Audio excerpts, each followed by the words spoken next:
House with a Patio by Guillermo Hevia García Catalina Poblete in Lago Ranco, Chile.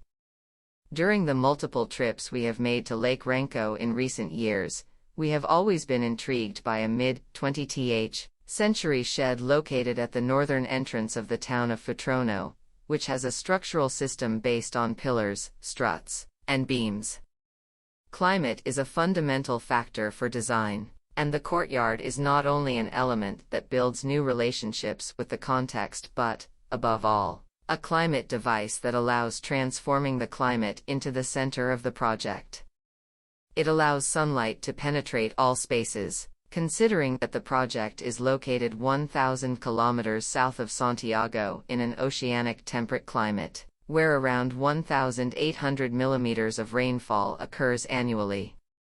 This makes direct sunlight highly desired both in winter and summer. The courtyard transforms the climate into the central concept of the house.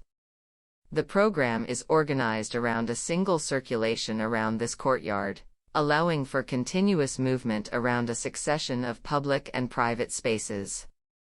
The interior spaces are configured based on the repetition of a single structural section and an arbitrary system of measurements, where the material acts as the unifying element.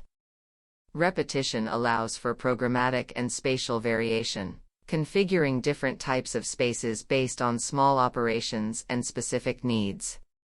The courtyard allows for double orientations that ensure that one side is always exposed to the sun and can be ventilated crosswise. The 4 or 8 sides of the house are a statement against the common idea of facing towards the view, and understanding that the dimension of the place is multi-scale and multidirectional.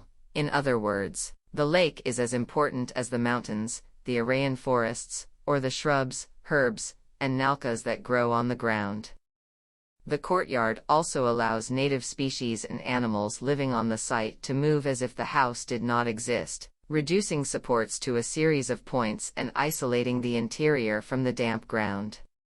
The project establishes a direct dialogue with the Klenner shed, with its constructive and structural aspects, but above all with its design protocols and strategies.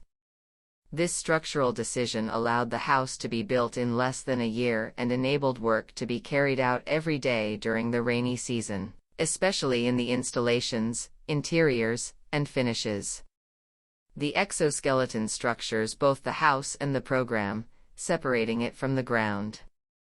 It is simultaneously a constructive, climatic, and economic strategy by reducing future maintenance costs associated with wood construction.